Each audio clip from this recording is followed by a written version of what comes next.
Hey,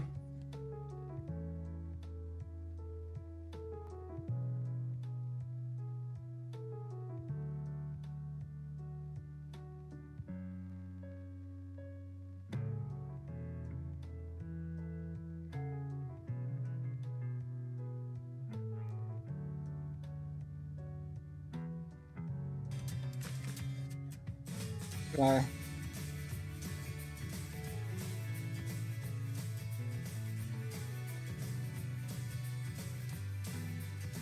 by the way, I shouldn't trust jokers, right? Like I did the right thing by not trusting him, because he was trying to send me a link to something. It was on GitHub.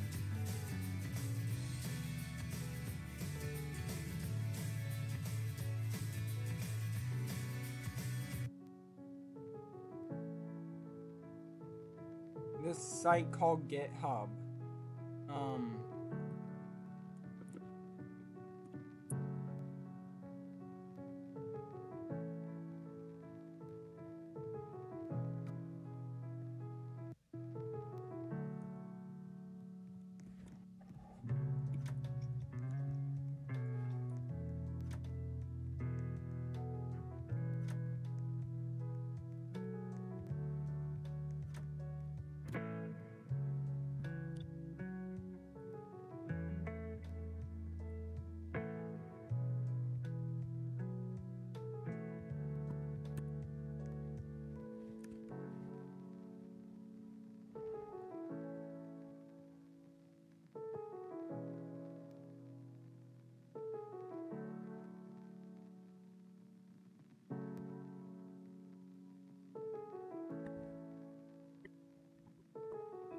it's broken. Who's Wendy? That I don't know. Man, I keep getting bots. I feel like that's another bot.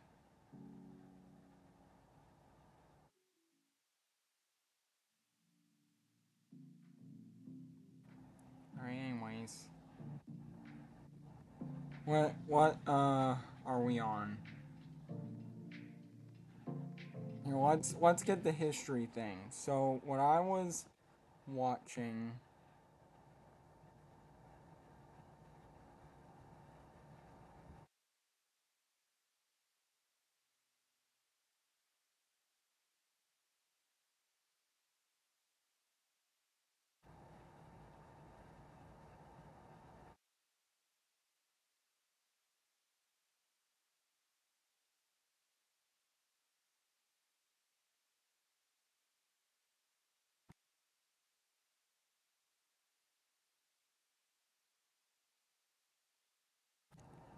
Where do I get history? There we go.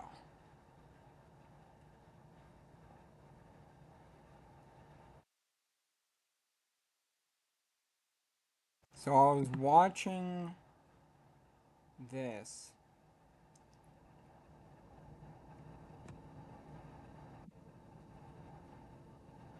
Here, I'll go back. I was just going to watch um watch stuff about the leaders in the new order of, I think this is, wait, hang on. This, the guy we're about to listen about is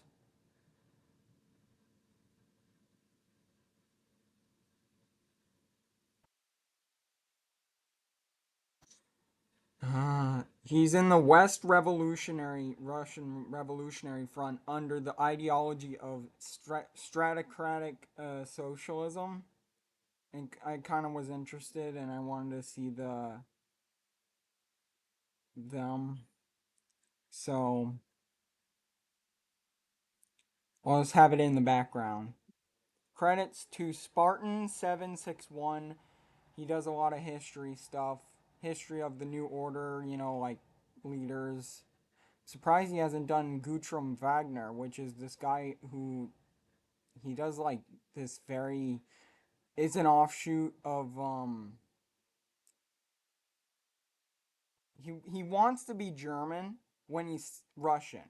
He thinks that you can. It's all in your mind. You can be a German even if you're not a German blooded person. He thinks that you can act like a German. So basically, they say that they're LARPing as Germans, live action role playing. I'm surprised he hasn't done one on that.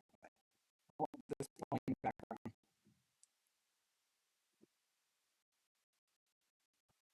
Savantov came at a time of transition for the nascent Soviet Union. Following the death of Vladimir Lenin in 1924, a power struggle broke out which saw Big J gradually outmaneuver and topple his rivals within the Communist Party. This kickstarted a decade-long shit show that ended in the Great Purge. Of course, this video isn't about Big J, but it is about one of the men he came to consider a threat. A military man through and through with a complicated legacy who would be sent to his death at the whim of a dictator influenced by his rivals in the army. His story ends with the fourth horseman taking the form of a bullet to the back of the head after a forced confession and a show trial. History was set to remember him as a traitor, a Trotskyist, a Red Napoleon plotting a coup, and a fascist sympathizer hell-bent on destroying Yeah, the they very call him the Red revolution he Napoleon. spent his life attempting to defend. You could say that the story of Mikhail Nikolaevich Tukhachevsky ends in a tragedy precipitated by a farce. However, the journey required to get to that ending is, in my opinion, far more interesting than the ending itself. Strap yourselves in, folks, because this is gonna be a ride.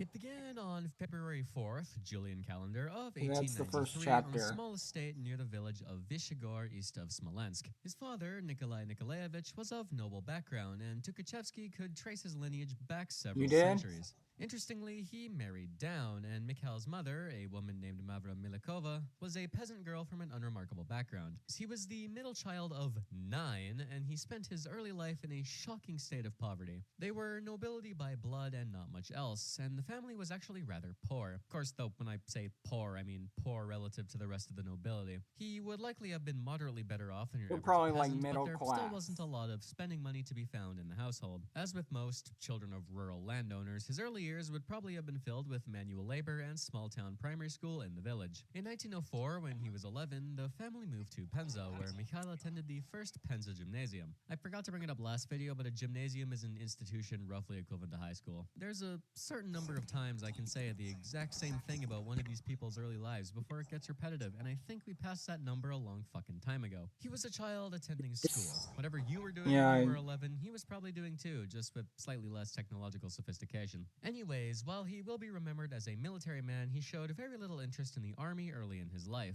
Instead, he was a quiet academic type. He liked playing the violin and studying astronomy, and by all accounts, he got very good grades. He would graduate in 1909, afterwards moving to Moscow, where, theoretically, he would go to university and become a respected academic. However, poor, so actually no. Well, if you can't afford post-secondary, you either take up a trade or you join the military. So, in 1911, he would enroll in the 1st Moscow Cadet Corps of Empress Catherine II, where he smoked the shit out of the officer exams and graduated less than a year later. He then proceeded to attend the Alexander Military College, from which he would graduate in June of 1914 with, apparently, the highest marks in the history of the school up to that point. His career trajectory was an almost perfectly vertical line because upon graduation, he was commissioned into the Semyonovsky Lifeguards Regiment, a part of the Tsar's Imperial Guard, and was promoted to the rank of lieutenant on July 12th. As you may know, he wouldn't have to wait long to put his skill to the test. Let's have a world war. He was promptly shipped west and sent to fight the Germans. He participated in several battles across the front, and in 5 months he had been wounded and decorated multiple times for his efforts. Of course, though, he was still fighting for Russia, and Russia was destined to lose this particular war, so in February of 1915, his formation was surrounded and annihilated. Tukhachevsky himself was injured in an explosion, but he defied expectations yet again by not being blown into 1,000 tiny irrelevant pieces. Instead, he was taken as a prisoner of war. He was sent to a camp near Stralsund, from which he attempted to escape. This cycle repeated 3 more times from 3 different prisons before the Germans finally went, fuck this guy, he's being annoying, and as such he was shipped off to Ingolstadt Fortress in Bavaria in September of 1916. Knowledge of the series of events that occurred during this time is based on the testimony of a French journalist named Remy Rohr, who was also in Ingolstadt at this point. He got to know Tukhachevsky quite well and made made some interesting claims. Firstly, the man shared a cell with a person you probably have heard before called Charles de Gaulle. The two got along quite well, actually. Tukhachevsky, being an officer, was also considered a high-value prisoner, so he was allowed certain privileges. He would occupy his time by playing the violin and composing little bits of music here and there. During his conversations with Raimi, however, he apparently let slip some interesting views. He expressed a hatred of Jews, Yeah. Christians, capitalism, and Now this, I socialism. hope. He also carried little Slavic pagan idols and Yeah. would express at least some degree He of was belief kind in of the Slavic weird. flavor of paganism. He figured the Slavs needed a new religion that returned them to their barbaric and So tribal basically, roots. he's He like held a particular a appreciation for pagan. Perun because he fucking loved war and Pagan. wanted to destroy cultures and people. Paraphrasing, of course. He would eventually come around on Marxism, but Pagan he believed that Marxism socialist. was far too modern to I be think. seriously adopted. He just wanted it to start wars because all warfare is Basically. based. Of course, there is a non-zero chance that he was just shitposting when he said most of this. He tended to carry a somewhat sarcastic tone, but spoken with just enough conviction that would make one genuinely question whether the guy was trolling or not. Regardless, he recanted Here, his professed I'll beliefs let later you in his watch the life, blaming it video. on political immaturity and saying he regretted it. It's not known if he held on to these beliefs in secret, but I'd hazard a guess He had like an he was just idol, young and stupid and had a just pagan discovered politics idol, through the internet. As a result, his and personality he was was like, about what he you'd liked the expect from god someone who joked about paganism. Perun. He was Think. somewhat nihilistic and edgy as fuck. Apart from Yeah, this, he liked though, to the be man edgy. seemingly, but he believed that Marxism was far No, no, no. it to start wars because all warfare is based. Of course, there is a non-zero chance that he was just shitposting called Charles de Gaulle. The two got Yeah, along so he quite met well, with actually. Charles de Gaulle. Tukhachevsky, being an officer, was also considered a high-value prisoner, so he was allowed certain privileges. He would occupy his time by playing the violin and composing little bits of music here and there. During his conversations with Raimi, however, he apparently let slip some interesting views. He expressed a hatred of Jews, Christians, capitalism, and socialism. He also carried little Tukhachevsky. That's his Slavic name. pagan idols and would express at Yeah, least that's some the degree of idol. belief in the Slavic Has flavor the of paganism. Slavic He figured the pagan Slavs needed a new symbol. religion that returned them to their barbaric and tribal roots. He held a particular appreciation for Perun because he fucking loved Yeah, the war god and of wanted to war. destroy cultures and people. Paraphrasing, of course. He would eventually come around on Marxism, but he believed that Marxism was far too modern to be seriously adopted. He just wanted it to start wars because all warfare is based. Of course, there is a non-zero chance that he was just shitposting when he said most of this. He tended to carry a somewhat sarcastic tone, but spoken with just enough conviction that would make So one people genuinely thought that he question wasn't whether the guy was actually trolling or not. being real. He Regardless, he might would have just recant been these professed trolling. beliefs later in his life, blaming it on political immaturity and saying he regretted it. It's not known if he held on to these beliefs in secret, but I'd hazard a guess he was just young and stupid and had just discovered politics through the internet. As a result, his personality was about what you'd expect from someone who joked about paganism. He was somewhat nihilistic and edgy as fuck. Apart from this, though, the man seemingly had very refined tastes based on his love for classical music and art. He would turn into a bit of a Well, I womanizer, found eventually out having 4 because wives I and at wanted least to see. So I looked up. There's one on Tabaritsky too. Spartan 761 did one on Tabaritsky, which is this insane like monarcho-fascist. Basically, in the game, the New Order, Hearts of Iron 4. Basically, what he does is he thinks that Alexei from the Romanov family, who was killed, I think there was a survivor, but it was a girl, not Alexei.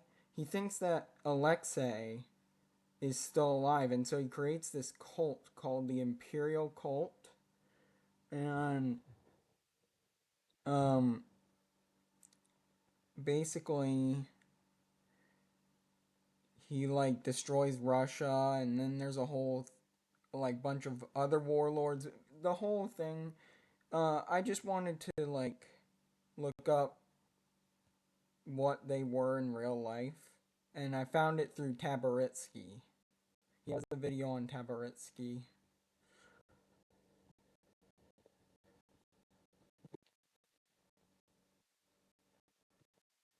You should check him out.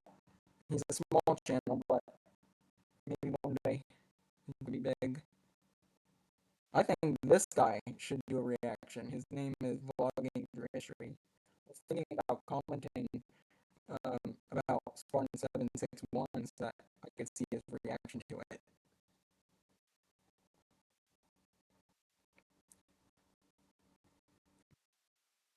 just one mistress. I mean, it makes sense, really. Just look at that smile. So wholesome and smug. This man fucks, and he knows it. Most of his See, contemporaries that did not directly arrange his downfall described him as cool, confident, and in possession of problem-solving abilities that are unfucking heard of these days. He was also canonically jacked, making him another member of the prestigious historical figures you could go to the gym with club. Overall, pretty chill dude. Anyways, regardless of his stated beliefs while in Ingolstadt, by the time he got out, he was most definitely a socialist of at least some stripe. Speaking of getting out, the man figured out that fifth time was the charm, and in September of 1917, he escaped Ingolstadt, crossing into Switzerland on the 18th, and returning to Russia just in time for the October Revolution. He arrived to find that the no, no, no, no. Imperial Russian military, as he knew it, Trying no to longer fit it existed. in So he mulled so you around can for a see bit, it, because wondering what the fuck to some of do, these before deciding that it's so since he was small. already a military man and some kind of socialist, he may as well follow that path to its logical conclusion. The revolutionary fervor that swept the soldiery during this time did not pass over to Tukhachevsky, and he found himself joining the newly formed Red Army in March of 1918. He beelined to the offices of the new People's Commissar of Army and Navy Affairs, we're going to call it the Ministry of War for simplicity's sake, Lev Trotsky. Now, Trotsky was a funny man. Not going to go into too much extreme detail because you probably already know who this guy is, but I'll give you the Spark Notes version. He was originally a social populist before being quite literally Yep. seduced by They communism. call him the The main Colonel thing of because he note was looks that he like the developed the theory KFC of permanent guy. revolution and was a staunch internationalist. Following the October Revolution, he was made People's Commissar of Foreign Affairs before resigning after Brest-Litovsk and being made Minister of War. By this point, he was basically Lenin's right-hand man, and his running the army meant that he held a shitload of power in the country. Resentment towards him and his ideas was already bubbling under the surface, but for now, he was the big cheese. And if you wanted to be somebody in the Red Army, you would have to suck up to him. And right through the door crashes Tukhachevsky. Now, how much of Tukhachevsky's relationship with Trotsky and his adherence to the man's ideals is a complete Stalinist fabrication is not known. The two definitely hit it off, though. The Red Army was in desperate need of experienced officers after the shit show of the past year, so Tukhachevsky was given a job almost immediately. In April, he formally joined the Communist Party and by grace of Trotsky was made military commissioner of the Moscow defense area. In this position, he was essentially given the task of helping beat the Red Army into an actual army. Over the course of the next few months, Trotsky moved to, ironically, desocialize the military, with the trained officer Tukhachevsky acting as one of his enforcers. In fact, Trotsky brought in tens of thousands of former Tsarist officers and administrators to help build his army. He wasn't stupid. He knew that an unorganized mob of workers and peasants with rifles couldn't beat an actual military, so he elected to out-white the whites. Traditional military hierarchy would be reestablished and soldiers' councils would be abolished. The death penalty was reintroduced to enforce discipline and prevent breakdown in order. Conscription would be reintroduced, a military wing of the Cheka would be set up, and the Red Guards would be organized and professionalized. Overall, the Red Army started to look a lot more like an actual army, and Tukhachevsky would be at the forefront of this. Jumping around a little bit, prior to his ascension to the Red Army, he got married for the first time to a woman named Maria Ignatieva. He was very committed to this relationship with her, and during the Civil War, she would frequently visit him on the front lines. However, in 1920, she was caught smuggling food to her home, and presumably to save her husband's So she career, killed shot herself. with his gun. It was a tragic end to his first relationship, but as I said, there would be others. Anyways, in June of 1918, he was given a fat promotion and placed in command of the brand new First Army. He was promptly sent east because the Eastern Front was an absolute shit show. Front lines weren't really solid and coherent yet. The Whites had massed east of the Volga and the Czechoslovak Legion had just revolted, so the Reds were in a bit of a pickle. Tukhachevsky's first battle as army commander came at Simbirsk, now Ulyanovsk, in early September. The Whites had repulsed one attack already, so Tukhachevsky elected to take over the situation personally. When he attacked, he did it in tandem with the offensive on Kazan, and this time he smoked the White forces through ruthless aggression and effective planning. He then swung south, working with 4th Army Group to take Serjan and Samara by early October. He showed an early proclivity towards maneuver warfare, making use of trucks and armored cars to move troops around. He was also very good at coordinating and concentrating his forces for decisive actions. Anyways, Red forces succeeded in forcing the Volga River after some brutal fighting and pushed east. Fighting slowed but didn't really stop. Several White counteroffensive took place, but they grounded down pretty quickly. The biggest battle would be for the city of Perm, which the Whites succeeded in retaking in December and holding at the cost of horrific loss of life on both sides. Further south, meanwhile, the Bolshevik troops would put a shitload of pressure on the Orenburg Cossacks, taking Uralsk, Orenburg itself, and getting as far east as Orsk. Ufa and numerous towns and villages west of the Ural Mountains would fall to the Reds before the front line solidified in January of 1919. campaign. Satisfied with the East being quiet for a bit, in December of 1918, Lenin moved Tukhachevsky south to the Caucasus, giving him an assistant command position for the entire front. In the months before his arrival, the Reds were actually losing quite badly. Denikin had recently taken over and crushed the Bolshevik forces in the Kuban, and the Don Cossacks of Peter Krasnov, remember him, had made headway in pushing them out of the Don region. However, the Cossacks were exhausted and at the point of disintegration, a fact that was exploited. With the arrival of Tukhachevsky, most of their gains in the northern Don were reversed rather quickly. Now, they could have pressed this advantage, but wait, who's that? Is it? Dear God, it's Alexander Kolchak with a steel fucking chair. On March 4th of 1919, he began his counteroffensive in the east. The general goal was to take Vyatka and Vologda in the north and link up with Entente forces in northern Russia and advance to a line that roughly ran south through Kazan, Simbirsk, Samara, and Saratov. Because Russia in the early 1900s is a tale of people getting hit by problems that they are shockingly unprepared for, the Bolsheviks were caught flat-footed. The entire line dissolved over the course of the month of March, and the Fifth Army was almost encircled and entirely destroyed. They would succeed in linking up with the Entente forces and basically undid all of the Red advances by the beginning of April. In response to this, High Command went, "Oh shit, hey, Tukhachevsky, guess what? You've been promoted to Chief Firefighter. You're in charge of Fifth Army now. Help us fix this shit." And help fix this shit he did. He assumed command of the shattered 5th on April 5th. His first order of business was to supervise a retreat in a way that left at least some part of the army intact. The entire Eastern Front was also being reorganized, and a shitload of reinforcements were being funneled in from anywhere that could spare them. As this happened, the Whites sped up. Troops broke into Izhevsk on the 13th, Kristopol on the 25th, and were a bee's dick away from the Volga. But that was as far as they would get. Don't forget, this is Russia. In April. It got muddy. Very muddy. The Whites grinded to a halt. These critical moments allowed the Reds to reorganize and essentially spelled the death blow for Kolchak's army. The counteroffensive began on the 28th. Tukhachevsky's 5th was immediately successful, checking the White advances in the area and counterattacking. The White forces, by this point, were stretched thin and exhausted from 2 months of fighting, so the general offensive worked like a charm. So much so that most of their 2 months of hard work had been erased by the beginning of June. The 5th swung north and then south, helping clear a path back to the southern Urals and relieving Orenburg. These victories made the new salient around Izhevsk completely untenable, causing a withdrawal. The Whites were promptly shoved into a locker by the northern armies, with a prolonged struggle ending in the capture of Perm on July 1st. At this point, positions west of the Urals were basically fucked, leading to further withdrawals. While this was going down, Tukhachevsky had been given the go-ahead to spearhead the drive into Siberia. He began on June 24th with a 3-week series of battles to take Zlatoust, which he succeeded in doing by July 13th. Ekaterinburg would fall around the same time, with Tukhachevsky's 5th exploiting the rapidly dissolving White lines to also take Chelyabinsk on July 24th, pushing back several White counterattacks over the next few weeks. During one part of the battle, the White troops actually almost encircled the city and threatened to annihilate an entire division, but their refusal to retreat and the timely arrival of reinforcements meant that they held the line. For both his and the actions of his men, Tukhachevsky was awarded with the Order of the Red Banner. The advance kept up, with troops in the north getting as far east as Tobolsk by September, but Kolchak had one final offensive left in him. They tried again to destroy the 5th, forcing a general withdrawal of the now overextended Red forces across the front. Despite being outnumbered and outgunned, the 5th fought like hell, causing crippling casualties during its fighting retreat. This would not be a repeat of spring, and come October, their advances were halted. By October 14th, the Reds had resumed their own advance, shattering Kolchak's army completely. By November 3rd, Petropavlovsk had fallen, and Omsk was basically free. The Whites elected to evacuate, but in the middle of this, a Red Army regiment with balls of tungsten raided the city during the night of November 13th. Before anyone realized what happened, they had occupied the train station and many government buildings, capturing several trains full of men, officers, and materials. By the following morning, they had also arrested multiple generals and had essentially conquered Omsk without firing a shot. The main army Let's see showed up on the 15th to a shockingly intact city. At this Yes, point, he is everyone knew Russian. Kolchak was broken, He was fleeing east with his tail between a his Russian legs. Having military solidified leader. his position as a miracle worker, Tukhachevsky was given a ceremonial weapon and was reassigned to somewhere more pressing. He officially left command on November 27th, The army would go on to take Novosibirsk, Tomsk, and Krasnoyarsk in December and January, after which several uprisings broke out against Kolchak's rule. Irkutsk fell, ironically to a left SR insurrection of all things, with little resistance.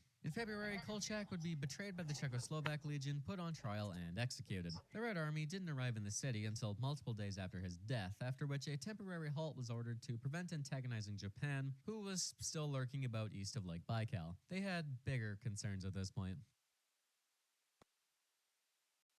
Denikin is still kind of just vibing in the south, and he was the next guy on the chopping block. Tukhachevsky was put in charge of the entire Caucasian front and told to kill him. Land down here had traded hands repeatedly, and things were kind of a shit show. He took charge on February 4th of 1920 and oversaw a big counterattack which ended with the Reds taking most of the Kuban and occupying Ekaterinodar, Novorossiysk, and Stavropol by the end of March. This essentially ended the armed forces of southern Russia as a concept. Denikin would step down as leader and would flee the country. Alright, let's go down the list.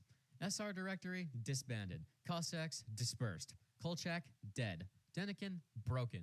White Army, basically a non-entity. Who's next?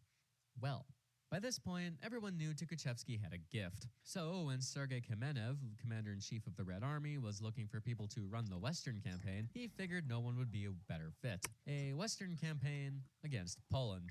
I promise I will Yeah, explain the this in more detail in the Polish-Soviet video, war but for is right now, what you need to know is that next. Poland launched a And we preemptive all strike know how east to that secure went. its borders against future Russian aggression. By the end of 1919, they had occupied most of western Belarus and Ukraine. Pilsudski had allied with Semyon It's actually one of the Batyara and reasons. intended to establish a It's actually one of the reasons for the Soviets joining the Second World War is because they lost to Poland. They were still mad about that, I think is why. So they helped the Germans. Um,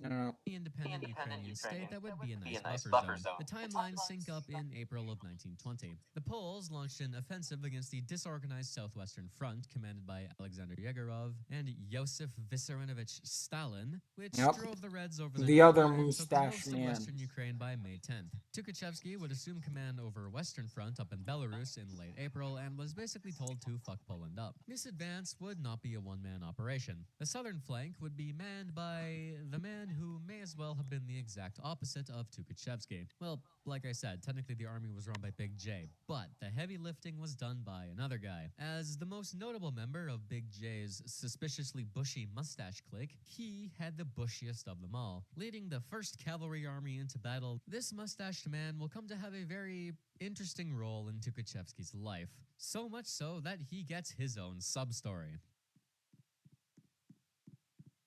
In April of 1883, on a small farm in the lands of the Don Cossacks, Semyon Mikhailovich Budyani would be born. He was an unassuming man from an unassuming background, and likely would have spent most of his life as a farmer and laborer had it not been for the military. The only thing that really had any bearing on his future was his skill in horseback riding. In many ways, he was Tukhachevsky's perfect foil. Where Tukhachevsky was of noble birth, Budyani was a peasant. Where Tukhachevsky went to school and succeeded, Budyani worked the fields. Tukhachevsky joined the army willingly, Budyani was a conscript. Tukhachevsky was in the infantry, Budyani reinforced the cavalry. Where Tukhachevsky attended an officer school out of the gate, Budyani proved himself through skill in combat before being invited. If we go by the kind of people the Bolsheviks love to idolize as proletarian heroes, Budyani checks all of the boxes. Dang, I can't.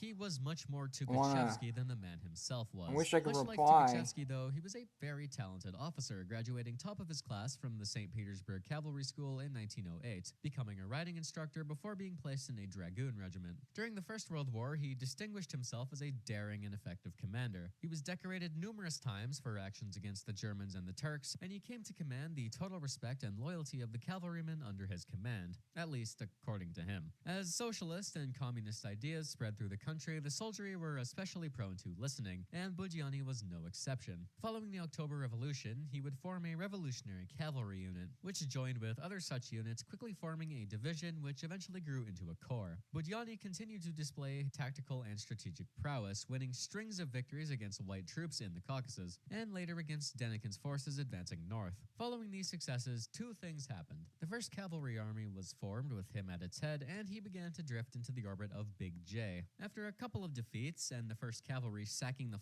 fuck out of Rostov-on-Don, Budyani's army was reassigned to a more pressing theater. Regardless of his performance in future conflicts, he was by no means an idiot. He was fine. A reasonably competent cavalry general, if a little old school. Ironically, he would have fit in great with the roster of white generals for that reason. Right now, though, the Bolsheviks were fighting for their lives, and as a result, all they needed was competent. So his 1st Cavalry were given the task of forming a critical part of the southern front against Poland. As previously established, Poland and the Peliarists had driven through Ukraine and were causing issues. It is here where Tukhachevsky and Budyani would have their first major confrontation. The two polar opposites now needed to pretend to work together. This is where the seeds for their ultimately fatal rivalry would be sown. Regardless of these looming issues, Poland was set to get pub stomped. They were overextended, undersupplied, outnumbered, and outgunned. The red moon rising was set to eclipse all who stood in its way. Poland would break, Germany would fall, and the Red Napoleon would march through Berlin under a brilliant vermilion sky. This was it. On the eve of the counterattack, Tukhachevsky addressed his men and encouraged them. The destiny of communism would be achieved here and now. Warsaw awaits. Chances are, if you're watching a video like this, you know roughly how the Polish Bolshevik, or Polish Yep. Soviet, or Russo-Polish, or Soviets lost. war went. In Spoiler hindsight, alert. I should have done Pilsudski first because I think the contrast and perspectives on the war would have hit harder, but alas, here we are. We will save the Polish side of the war for his video. Right now, we cover the Bolsheviks. And for the Bolsheviks, the war was nothing short of an unmitigated fucking disaster. Seriously, the whole communist side of this conflict reads like a fucking group project. It could easily be chalked up to luck, but as with all things, it's a little more complicated than that. At this point, many in the Bolshevik high command, Tukhachevsky included, believed that Poland would be the first fallen domino that brought socialist revolution to the rest of Europe. Poland's bourgeois democracy needed to be overthrown because of your standard laundry list of communist reasons, but the main one was that everyone, especially Trotsky, thought that there was a lot of potential in the German Revolution, and in order to support the German Revolution, the guys standing in their way needed to go. But for a while, the Reds had their hands tied by the ongoing civil war. Now that it was winding down, they could finally turn their guns west. After their shocking victories against the White Armies, everyone was feeling pretty confident that Poland would Why roll is over Rick just as in easily here? with a little bit of pressure. Furthermore, Rick Lenin seemed to Sanchez. sincerely believe that the Polish proletariat would welcome them with open arms. This little war would be a walk in the park. Barely an inconvenience. As established, the drive west would be carried by two army groups, Western Front Command under Tukhachevsky and Southwestern Front Command under Yegorov and Big J. Southwestern also had the 1st Cavalry under Budyani. Southwest would go first, counterattacking in Ukraine in May, driving the Polish troops back to their starting positions and forcing them to move troops from Belarus to shore up the line. Seeing this, Tukhachevsky went, alright, that's promising, let's fucking go, and decided to drop the hammer in July. His plan was very simple. So simple that Pilsudski himself said that this plan was objectively the right course of action. He would get all of his men together in one big fucking death stack and march west super duper fast. The Polish armies were strung out along a huge front. The two militaries were Lightning roughly equal in McQueen. overall size, but Tukhachevsky could more Fast. effectively concentrate his forces for decisive blows through local superiority. He knew that the longer this war went, the more likely they would be to lose it. Wonder if So he was smashing faster everything that than moved and walking into Warsaw was absolutely Battle of the plan. Hastings On July guy. 4th, he sprang this plan into action and was He was pretty immediately fast. successful. The Polish military folded like a house of cards, retreating in disorder and almost being overrun and destroyed. This forced the southern Polish armies to also retreat for fear of encirclement. Minsk would fall on the 11th, Vilnius on the 14th, Grodno on the 19th, and Pinsk on the 23rd. Polish troops were scattered, but notably not destroyed. Tukhachevsky lacked the reserves to properly exploit his breakthroughs and destroy the Polish formations. Regardless, command was vindicated. Obviously, Poland would break easily if you just kept up the pressure. Meanwhile, in the south, Budyani was actually making good progress. The Poles were driven back through western Ukraine rather easily, except for one battle, which was basically a draw, and stalled his forces out. This created an issue. Tukhachevsky kept advancing at a lightning pace in the north, but the south began to slow down. If you can't tell by my expert map making, this quickly created a very funny salient with a nearly undefended flank. This was Yeah, this partially salient. intentional. Tukhachevsky's goal was to break Poland as fast as possible, and in theory, such rapid advances would leave Poland incapable of exploiting the unguarded flank. The Poles continued to retreat. Town after town fell, and every line the Poles attempted to set up was broken. You can call his strategy of fuck it we ball absurd with the power of hindsight, but on the ground it worked. By mid-August, he had arrived on Warsaw's doorstep. It was over. Poland was done. But was it though? Budyonny was very far behind. There was a gap in between the two armies that was widening with each passing day. In these critical moments of the war, a series of miscommunications nearly resulted in the annihilation of the entire Red Army. If you want a singular reason for the failure of the Bolshevik armies in the summer of 1920, it was a chronic lack of coordination between the two army groups. As early as June and July, Lenin had wanted Stalin's army to focus on Wrangel and Crimea and leave Poland for a single front under Tukhachevsky. This would have been fine if it had actually gone that way. In reality, the man who could pull this off, the nominal leader of the theater Sergei Kamenev, was crippled by indecision. Stalin generally disagreed with the idea that Poland was important. He was not an internationalist and believed that the focus in the West should be on Galicia due to its valuable resources that could be used to supply and defend the revolution. When Kamenev was told by Trotsky and Lenin to reassign Budyonny's cavalry to the west and send Stalin south, he received conflicting reports from both Stalin and Tukhachevsky. Tukhachevsky was screaming in his ear for reinforcements and for a southern push on Warsaw, but Stalin had already ordered Budyonny to take Lvov, notably not telling Tukhachevsky about this. So Kamenev froze. For 10 entire days, August 4th to 14th, there was a total absence of effective action. When Budyonny was finally brought under Tukhachevsky's command, he was already stuck in a battle that Stalin had ordered him to finish before heading north. To give Budyonny a voice here, he was just as confused as everyone else. Tukhachevsky assumed that he commanded Budyonny because that's how it was on paper, but Stalin still issued orders of his own. Kamenev tried to get the 1st Cavalry to reroute, but his orders were seemingly just ignored. This was not helped by standard communication issues like radio lines breaking and encryption fucking up. Acting on his previous orders, he had swung southwest towards Lvov before he got the order to link up with Tukhachevsky, and by the time the Battle of Warsaw began, he was very deep in battle with Polish forces. He thrashed them at Jadvosh, however, their What is sacrifice AP stalled him out history? for just long enough to allow reinforcements to reach Lvov. On the 16th, he got a direct order from Tukhachevsky to head north, and he outright refused. At this point, he was You mean far too advanced close to success classes? and far too stuck in to withdraw. The The Battle of advanced? Lvov ended up going very poorly, with the Bolsheviks suffering brutal casualties and failing to take the city. By the time Budyonny finally withdrew and moved north, it was too late. If this all sounds chaotic and confusing, that's because it was. The lead up to the Battle of Warsaw was a total failure of command, communication, and leadership. This had 3 immediate effects. It gave Poland a numbers advantage at Warsaw, it allowed them to focus on a single enemy, and it left a series of holes in the Bolshevik lines that could be exploited. This, in turn, nullified all of Tukhachevsky's advantages that he had created for himself through really no fault of his own. This is still possible to recover from, but what the Bolsheviks didn't know was that the Poles knew about all of this. They had broken the Russian radio codes and knew literally everything about what the plan was. They knew Tukhachevsky's army was alone, they knew Budyonny had stalled out, and they knew that the two could be defeated in detail. This essentially allowed Poland to fight the Battle of Warsaw on their own terms, and the results were catastrophic. Budyonny did not move north until the 20th, and by then the war had essentially been decided. Now, as I've said, there will be more detail about this battle in the Pilsudski video. I will also say that both Reply History and The Great War have very good videos on this battle that I highly recommend if you want a super detailed account of things. For our purposes, Tukhachevsky's plan was to lock Polish forces in place on the outskirts of Warsaw while crossing the Vistula north of the city. From here, he could swing around and surround the city, ensuring its defeat.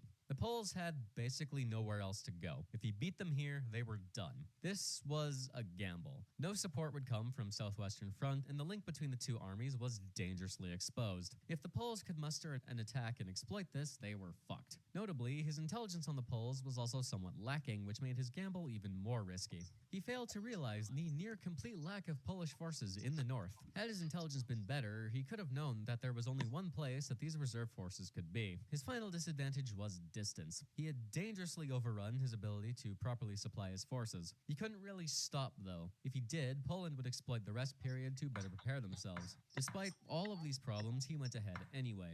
At this point, he had no other option. The attack began on the 12th, with the Bolshevik armies attacking in 3 directions. Regimen fell on the 14th, and it seemed like the Polish center was cracking. However, a daring raid by Polish cavalry on a command post resulted in the destruction of communications between Tukhachevsky and the 4th Army in the north. As a result, they basically became a non-issue and could not receive orders. But Warsaw was right there.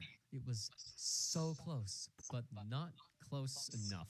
A desperate Polish counterattack in the north on the 14th successfully halted the Red Army's attack and even began shoving them back, preventing the encirclement of the city. Meanwhile, in the south, that part of the front that was going to be a problem became a problem. The Poles had massed troops for a counterattack here, springing into action on the 16th. This was worst-case scenario. Facing basically no resistance, they advanced upwards of 72 kilometers in 2 days. Tukhachevsky had fallen into a trap. He ordered a retreat on the 17th, but the Bolshevik armies were split. Yep, just like Poland's Napoleon, turn to he attempt fell. encirclement. In a showcase of the extreme power of maneuver warfare, Tukhachevsky's entire army was nearly cut off and annihilated in less than a week. The vanguard troops in the north had advanced beyond the ability to retreat due to the aforementioned communication problems and fled into East Prussia to avoid complete annihilation. By the 20th, the Red Army had disintegrated and a chaotic retreat ensued. It was Tukhachevsky's worst defeat. 3 entire armies had all but ceased to exist, and the ones that remained fled in disarray. Upwards of 65,000 Red Army prisoners would be taken. Meanwhile, in the south, Budyonny finally broke off from Lvov and moved north after a direct order from Tukhachevsky that finally got through. It took him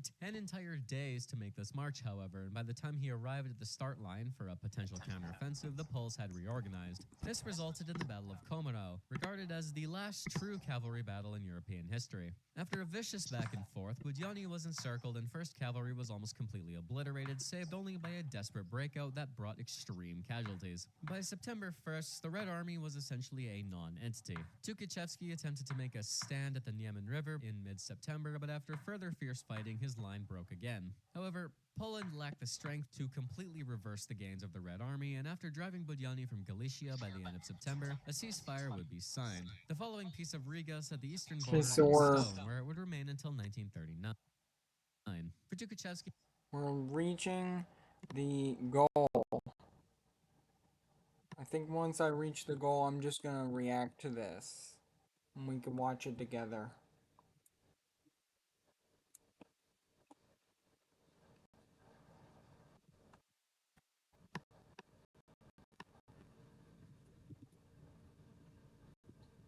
though, this was nothing short of complete disaster. He was beaten not just by superiority of Polish arms, but the problems of communication, coordination, and supply behind the lines. The odds of Tukhachevsky pulling a victory out of his ass were slim as hell if we abuse the power of hindsight. The blame game would be played. He would blame Big J and Budyonny for the defeat, and they in turn blamed him. It is heavily implied that this whole situation permanently wrecked any working relationship they could have had. Regardless of circumstance, the war had ended around the same time as the last white forces in Crimea collapsed. All that was left was cleanup. The first thing he did was fight with Savinkov's forces that had invaded Belarus. After this, he jumped around the country smashing uprisings. He crushed Kronstadt in May of 1921 and then Tambov over the course of the next few months. He was quite brutal. He used chemical weapons in the form of gas shells, execution of prisoners, shooting the populations of entire settlements, and taking families hostage to put the rebellions down. After this, things in the West settled down, and finally, after 8 years of personal war experience, he could finally see some kind of peace.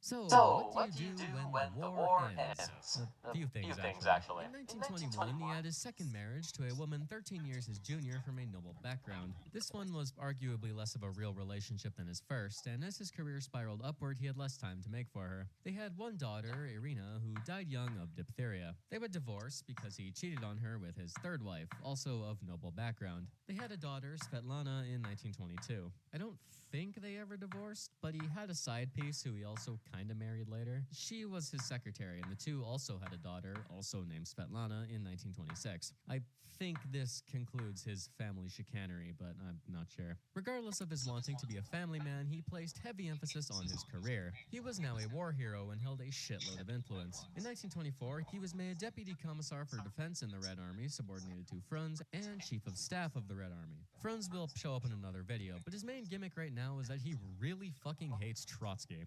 Frunz did a really funny army reform that we will talk about in a minute, with the sole intent of crushing Trotsky's influence in the army, and Tukhachevsky went along with it, at least for now. From my admittedly limited understanding of the situation, there was no indication that Tukhachevsky ever had conspiratorial plans with Trotsky or was ever in his camp. If anything, he actively worked against the guy by being Frunz's right-hand man. They shared some ideological similarities, but that's about it. Keep this in mind. After Frunz died, he was replaced by Clement Voroshilov, another of Big J's goblins. His entire gimmick as a character is that he doesn't like Tukhachevsky, even more so than Budyonny. I'm not even joking. His singular personality trait was being a little bitch. Unlike Budyonny, he doesn't get his own backstory. He's just so damn forgettable. He came to hate Tukhachevsky's guts, and Tukhachevsky would not hesitate to call him out for being a little bitch. Voroshilov was literally the soy Wojak, and he would quickly move to make Tukhachevsky go away. Anyways, throughout the next decade, Tukhachevsky consistently remained a proponent of, fanatical militarism. After some military exercises in 1926 produced less than stellar results, he was very quick to criticize their performance and demand numerous reforms. Most of these reforms involved being prepared for the war with the capitalists he saw as inevitable. While the Soviet Union was trying to build its little communist society, he was screaming at them to keep the military prepared. Mobilize the military, keep it trained, build more stuff, keep up with new military technologies. He believed their most likely enemies would simply shit-can them if they didn't keep themselves militarily ready. Guys, please, if we were attacked by a Western nation that was able to effectively he was integrate kind new of military right. technologies and had a well-trained officer corps that could act independently, we would be fucked.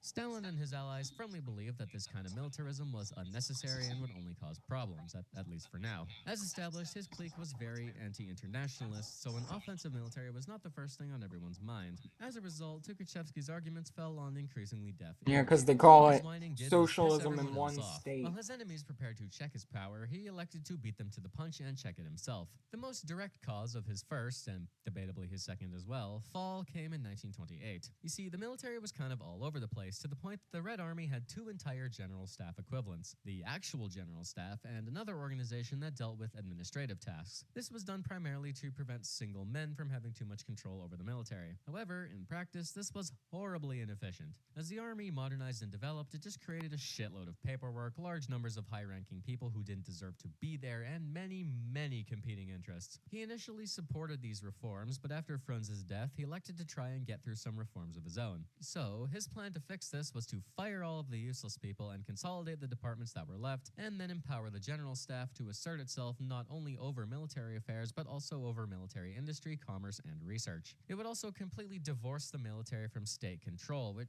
spooked a lot of people. It was awfully military-industrial complex of them, and it pretty much called for a total overhaul of the Red Army's command structure. Necessary? Perhaps, but it would put a lot of power into the hands of a very small group of people, and Tukhachevsky was one of those people who had a lot to gain. The accusations of Prussianism came real quick, especially from Voroshilov and Budyonny, and his proposal was killed with haste. He promptly tendered his resignation on May 5th of 1928. Ironically, his replacement was Boris Shaposhnikov, and he would try to implement essentially the same reforms Tukhachevsky wanted, but the difference was that Shaposhnikov was a Stalinist and had no political ambitions of his own. He was safe and not threatening. Tukhachevsky's consistent problem was that he was an ambitious, charismatic, and stuck-up guy who wanted his way, and he unfortunately ran into the group of people that hated his guts. Eventually, after multiple years of bureaucratic tomfuckery, a sort of compromise would be found that did reform the general staff well enough, so he kinda got what he wanted in the end. However, this only served to permanently widen the rift between him and the Stalinist elements of the military. Anyways, he was sent off to head the Leningrad military district for a few years before Big J changed his tune tune and decided that actually, yeah, we do need a big dick industrial military. He came back to Moscow, where he was made chief of armaments and chairman of the Revolutionary Military Council of the USSR. His position as deputy commissar for defense was also reinstated. Between 1924 and 1937, Tukhachevsky spent a lot of time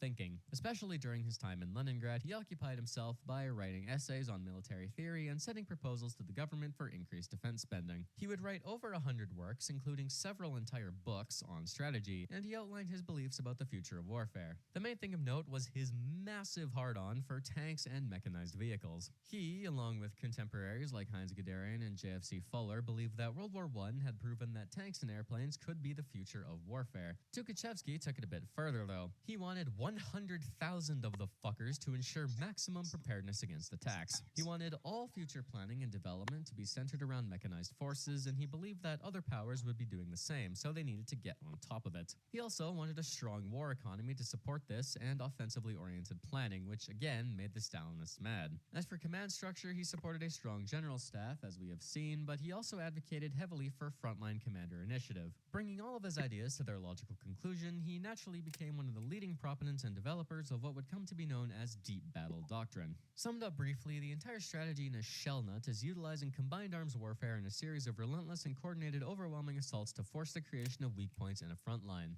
This would mostly be done using a shitload of artillery and shock infantry formations. These operations would occur across a very broad front, and once a bunch of holes appeared, mobile reserve forces would be sent through said holes to cause chaos. Main targets of these breakthroughs would be supply hubs, communication centers, tactical encirclements if possible, and the destruction of reserve formations. These reserves, in turn, would have huge flexibility based on sheer quantity. The exploitation troops would go as far as physically possible, which would force the neighboring formations in the enemy army to reposition, stringing them out and causing breakdowns in morale and discipline. In theory, success in one breakthrough will lead to success in others, and because you obviously have a huge material advantage, you can exploit every breakthrough at once to completely unhinge a line of defense. By the time the reserves have done their exploiting and the enemy has been sent scrambling, the shock units will be refreshed enough to leapfrog and keep the advance going, never giving your foe a moment to rest. The ultimate goal was not necessarily to completely destroy the enemy's military in decisive battles, but to accomplish various strategic objectives that would shatter the enemy's ability to effectively wage war. Tukhachevsky didn't invent the concept, but he had a hand in refining and promoting it. It would eventually work its way into regular Soviet doctrine, and as such is his most lasting legacy on the country. Of course, he had a few quirks, as everyone does. He was a big fan of recoilless rifles, and as a result, large amount of money was wasted on developing them. They didn't really go anywhere because the tech wasn't quite there yet, and he didn't live to see any successful models in service, but he still wanted them, and went out of his way to have them developed and built despite their known flaws. Building on this, he also developed a fascination with rocketry and had a hand in founding the Jet Research Institute, which would be the USSR's first foray into rocket and jet technology. He also loved chemical weapons. Yeah, don't know what else to say to that, really. He also had a dislike for mortars and submachine guns, weirdly enough. He didn't think they would be at all useful, I imagine because bigger gun equals win. He would go out of his way to attempt to stymie their development in favor of his own projects. Overall, like all military thinkers, he had many good ideas and many less good ones. Of course, though, his enemies in the military honed in on his less good ones, especially his frankly absurd requests for production increases. Budyani notably consistently criticized anything related to tanks. He loved his horses and genuinely believed that cavalry would never go out of style. His opinions on procurement would lose out, and the USSR would go on to develop large mechanized forces through the 1930s and 40s, but he still never refrained from bitching about these newfangled machines. Like, just look at this big dumb metal thing. Can't even graze to refuel. Regardless, Tukhachevsky's ambition took him to the top, being awarded the Order of Lenin in 1933 and being elected to the Central Committee of the Communist Party in 1934. Finally, in 1935, his power and prestige would reach its zenith. He was named the first Marshal of the Soviet Union, the highest military rank in the country. He was a war hero, a brilliant commander, tactician and strategist, a reformer, a politician, and now an immortal demigod of Soviet ideology. He had climbed and clawed his way to the top for nearly 30 years, and finally his work had borne fruit. Surely nothing could stop him now. The I'm exact gonna nature of the leave events that Roblox and we can transpired is watch debated. What is absolutely this. known is that Big J was fearful of conspiracies against him, especially in the army. His dislike of the very popular Tukhachevsky grew through the 1930s, spurred on by the likes of Budyonny and Voroshilov. They considered him a threat to their own power and influence within the military, and by extension a threat to Stalin's power. He started looking for reasons to get rid of some people, and our friend Tukhachevsky was at the top of that list. But even in a totalitarian regime, you still need an air of legitimacy for purging your rivals. There are numerous theories about how Big J and his allies acquired so much evidence against the guy. My personal favorites involve Reinhard motherfucking Heydrich. The theory goes that Heydrich saw an opportunity to weaken the Soviet military structure and fabricated a conspiracy that implicated Tukhachevsky in a plot with the Wehrmacht general staff to overthrow Stalin. Another version of the same story says that Stalin's cronies came up with this themselves, leaking it to Heydrich, who promptly leaked it right back. Evidence against him could also have been fabricated by the Voroshilov clique. They held a lot of influence with Stalin due to their personal loyalty, and anything they sent him would have been taken seriously. Other, more simple theories revolve around Big J's consolidation of power being a long time coming. He was simply waiting for the right moment for Tukhachevsky to say something stupid so he could bump him off. Regardless of circumstance, his doom had been sealed for years, and all Big J needed was What a is the reason to make goal? him go away. By May of 1936, his criticisms of Voroshilov were becoming more frequent, and he repeatedly met with Big J to discuss getting rid of him. Unfortunately, his ambition got the better of him, and his criticisms and requests for reshuffling of military high command only served to build his own prosecution's case. Stalin would always back Voroshilov, whether Tukhachevsky knew it or not, and this criticism was seen as a threat to his power. But as long as he kept his head down and Big J remained calm, he should have been fine. Right? On the 1st of December Yeah, 1934, Sergei Kirov was murdered in Leningrad. Big J used this as a justification to begin bringing down his oh enemies. He dear. claimed that the murder was done at the behest of the Zinovievites, who had led a You political know, resistance to Stalin Trotsky in the was past. also Numerous murdered big names were arrested by through Stalin. 1936. Several confessions were extracted, and in August of 36, the trial of the 16, also known as the case of the Trotskyite Zinovievite Terrorist Center, occurred. The list included Zinoviev, Kamenev, Smirnov, and many other high-ranking party members. They were accused of conspiring with Trotsky and international elements to kill Stalin and many of his allies. All defendants were found guilty and executed. In January of 37, a second trial occurred, that of the anti-Soviet Trotskyist Center, which included folks like Radek, Sokolnikov, and Pietikov. Similar charges were brought against them, and they were all found guilty and either executed or sent to labor camps and then murdered. Between these trials, dozens of members of the military and NKVD would also be arrested and killed. Something was obviously up, but he clearly didn't realize he was in direct danger until it was far too late. On May 10th of 1937, Tukhachevsky was suddenly demoted and removed as Deputy Commissar for Defense. He was sent to command the Volga Military District, where he was promptly arrested on the 22nd. He initially resisted and stuck to his innocence, but after several days of brutal torture, he confessed to plotting a military coup in Russia with the backing of Germany, Bukharin, and Trotsky. He delivered his confession in a handwritten note stained in blood. He was indicted for all of his charges along with several others. Unlike the other show trials, this one was held in secret as a military tribunal. The defendants were not allowed defense attorneys, nor were they allowed to appeal their sentencing. Tukhachevsky himself was a broken man. The shock of his arrest and torture never wore off, but to the moment he died, he still proclaimed his innocence, despite what his confession said. When the trial came on June 11th, presided over by the same judge who sentenced Boris Savinkov, seriously, it was a complete rubber stamp. The tribunal consisted entirely of Stalin's allies, notably headed by Semyon Budyonny. Earlier, he had even Not directly signed surprising. off on the proposal to have Tukhachevsky arrested, using his influence to bring down his old rival. He got the last laugh, essentially condemning Tukhachevsky to death to his face. For his part, he was the only man on trial who spoke any words to defend himself, as hopeless as his cause may have been. At 11:35 p.m., the verdict was handed down: death. Less than an hour later, he was taken to the basement of the military collegium and shot once in the back of the head. He was 44 years old.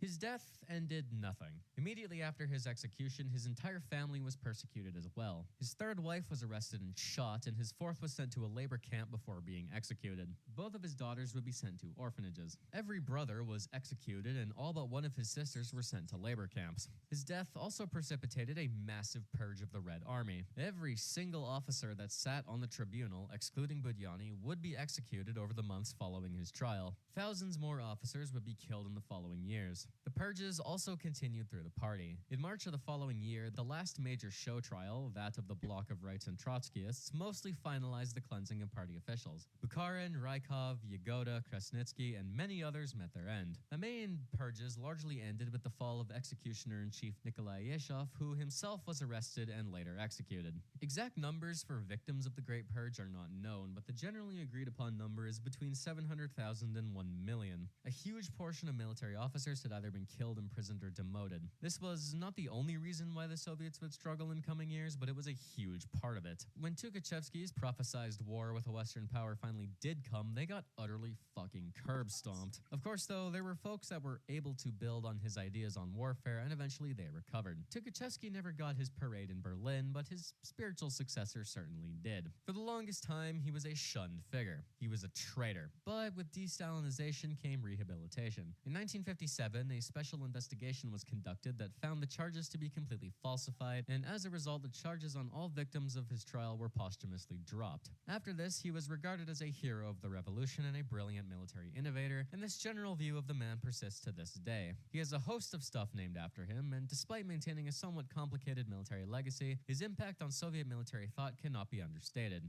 That about does it for this video? Does it? I feel like I'm forgetting something. Oh, right.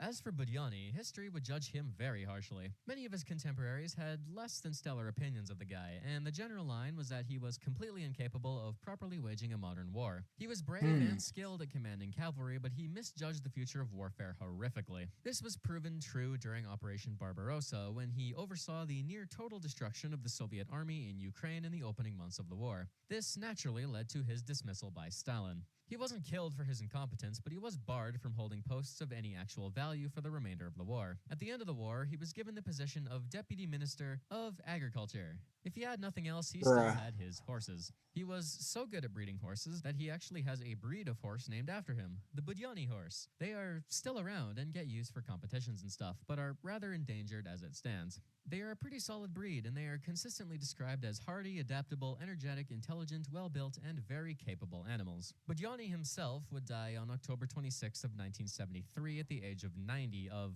all things, a brain hemorrhage, and his permanent legacy, aside from his military failures, would be this horse. Ironically, if we go by the descriptions I've provided over the course of this episode, the horse ended up being much more Tukhachevsky than Budyani turned out to be.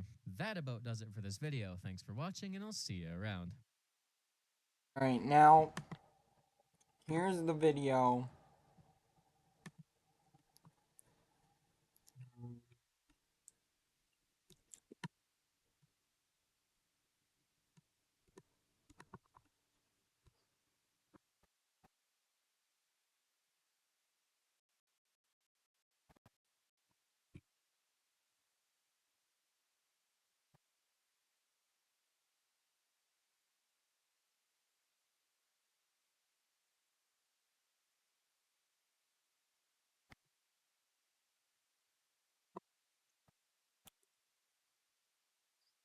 Now let's find another video. Here's the video that I found this channel by. Y'all remember Spy Kids 4? Let me rephrase that. Y'all remember Spy Kids? They made Yeah, I've 4 of seen the it. fucking things, and apparently gonna make It's another not one. The 4th one was called All the good. Time in the World. Get it? It's a time pun because the movie is about time. I don't have a segue for this. Sergei Tabaritsky. He's kind of about time too. Kinda. The Funny Clock Man makes his debut on the channel after maybe a little bit too much time spent on the backlog. In this video, I will make my case for why Tabby should be the main antagonist of the next That's Spy like the Kids only. movie. Now, the clock is ticking, so let's get started. It does Sergei Vladimirovich Tabaritsky was born on August 12th of 1897 in St. Petersburg, Florida, Russia. Right out of the gate, the man is a walking contradiction. He was a bastard child with a Is notably that Jewish real? Is there really a St. Petersburg, Florida? I know there's a Munich, North Dakota, and there's also Bismarck, North Dakota. Is there really a St. Petersburg? Oh my god, there really is. Who names it? Who named it that? Very original, guys. born mother, and pulled his last name from her first husband, who was also Jewish. She would be baptized into the Oh, Orthodox faith in 1889, and as a result, Tabby and his brother would still be raised Christian. Of and course, ironically, even though he's a Jew, he went the like opposite direction. He went full on kind of fascist, like German fascist. I'm not gonna say it because I don't want my video to get, not that I'm gonna get monetized, but basically he was a Nazi, a Jew. There's a real thing out there called Jewish Nazism. There were Jewish Nazis. It's very interesting his questionable considering origins screwed him they were over a fair hated bit, so he would have to wait on the by the clock in his mother's Nazis. life in But order to even try to be accepted into the Orthodox Church fully. All of the documentation declared them to be the children of Jews, and in early 1900s Russia, this would pretty much fuck you out of just about everything. As a result, Tabby was very devoutly religious and a staunch monarchist even from a young age, just so he could try and fit in if nothing else. When his mother's time finally did run out in 1914, he lodged an appeal with the church in St. Petersburg to sort of rebaptize him or something similar. I don't know, I don't speak crazy. He really didn't like the fact that he was Jewish by blood, referring to it as Cain's seal, which is just, yeah. The church, to their credit, promptly told him to fuck off. He graduated high school in 1915 and then falls off the face of the earth until 1919. He could have fought in World War I, or he didn't and was just some minor bureaucrat somewhere, or he just fucked off to the bush to live off the grid for all we know. Chances are he fabricated a shitload of his life to obtain citizenship in Germany later down the line, but we'll get to that in a minute. All that matters is that at some point after the Russian Civil War started, he ends up in a Ukrainian prison. While here, he would meet another monarchist called Peter Shabelsky Bork. Bork. They apparently had a hell of a time and got along very well, and he's rather important down the line, so keep him in mind. After he spent his time in prison, he would fuck off to Germany, where things start to get a little wacky and uncharacteristic. He lived somewhat low during this time, publishing a gamer magazine called Ray of Light, which was comically racist and also happened to include a repub of a thing called the Protocols of the Elders of Zion. Basically, it's a fabricated document detailing the Jewish plan for world domination. It's complete horseshit, but that wouldn't stop Tabby, who played a very key role in popularizing the thing in Germany. Bork had come to Germany around this time as well, and the two started apparently doing drugs and coming up with a funny plan. So there was this yep, political party in Russia before the communists most took over. most Germans did that. Although ironically, Hitler was actually against cigarettes. Stalin smoked them while he did not. He actually advocated against it. Even though he was doing like meth and like way worse drugs than tobacco. But That was called the okay. Constitutional Democrats, or KDP, usually simplified to the Cadets. They were pretty standard liberals, not like fake-ass Canadian Trudeau liberals, I mean actual liberals, who wanted real democracy and human rights and a strong economy and shit like that. The party was founded by one Pavel Milyukov, who was a pretty prominent Russian politician forced to flee after the Civil War kicked off. He spent his time in exile, holding lectures and publishing little newspapers and encouraging the white movement to do its thing. Well, for one reason or another, probably because he was a liberal and thought monarchism was kinda cringe, Tabby and Bork fucking hated the guy, so much so that they plotted to assassinate him. On March 28th, 1922, the pair made their move. They took a quick jaunt to Berlin and went to wherever Time the to fuck do a Pavel was at. funny. I don't know. Literally everywhere I look gives a different fucking answer. But a political conference that happened Has to be at some the hall of the Berlin Philharmonic makes the let's most do a sense, so little we're bit of going to go trolling with that. aspect to it. Anyways, the two showed up with guns while Milyukov was speaking, rushed the stage, and started shooting. The first shots missed, and in response, a friend of Milyukov, Dmitry Nabokov, attempted to tackle Bork and get his gun away. Tabby would turn and shoot 3 times, instantly killing And you'll him. see what He would also happens manage next. to injure 9 other somewhat unrelated people in the process. Knowing that the clock was ticking and that they had fumbled the bag and lost their chance to put Milyukov in the dirt, the two tried to dip, but would be knocked and held down by an understandably kind of concerned and pissed off crowd. Now, as a bit of an aside, for certain Can you fans watch it of tomorrow? Can you watch it tomorrow? I'll watch this, and you can watch my reaction tomorrow. reprehensible degeneracy that may be in the audience, the name Nabokov may ring a bell, because Dmitry Nabokov had a son named Vladimir Nabokov. Seeing one's father. This is still relevant to today because I think Mr. Beast, Chris Tyson was just found out to be like a fan of Lolita. So this is like very recent father shot dead in front of them would naturally cause a bit of mental trauma. It is in this state that Vladimir would write a Yeah. little book called Lolita. That's right. Sergei Gaming Tabaritsky was directly Good responsible for the night. creation of Lolicon. I will die on this hill. I'm an internet micro-celebrity, which means this is, in fact, canon. Anyways, the two were tried and sentenced to 14 years, of which Nasty. Tabby served 5 for murder. Primarily because a lot of people kept petitioning the government to let them go, and they finally went, fine, fucking leave, whatever. He first applied for German citizenship in 1932, claiming some Baltic German ancestry through his mother of all people, and that he was a hard-working dude just trying to pass the time and make his way in the world. In every version of his story, his Jewish ancestry was rigorously scrubbed in favor of a noble German mother and a father that didn't exist. He said he was in the Tsar's army and made lieutenant, collaborating with the Germans in the Baltics against the Bolsheviks. I mean, I guess we could continue from where we are at.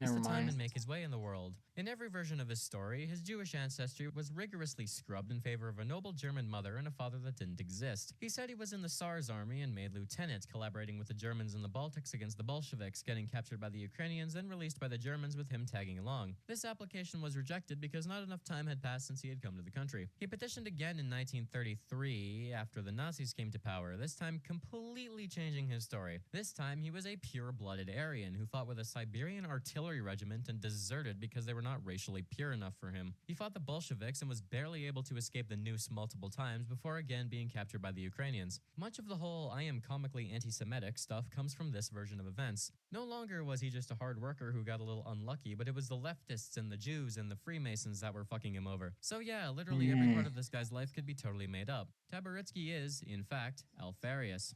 His applications kept getting rejected, and every time he kind of just made them more vitriolic towards the Jews, the communists, and just about anyone who he thought the Nazis didn't like. He said he joined the SA at one point and would go as far as to personally write Joseph Goebbels and say, pretty please with cherries on top. I guess they got sick of his bullshit after a while, so they said fine. Tabby married Elizabeth von Knorr to seal the deal, and in 1938 he got his citizenship and joined the Nazi Party. Yay for him, I guess. 2 years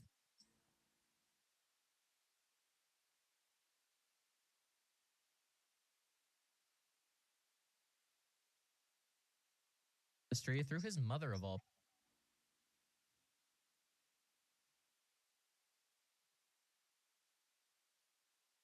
Alright. Good night, everyone.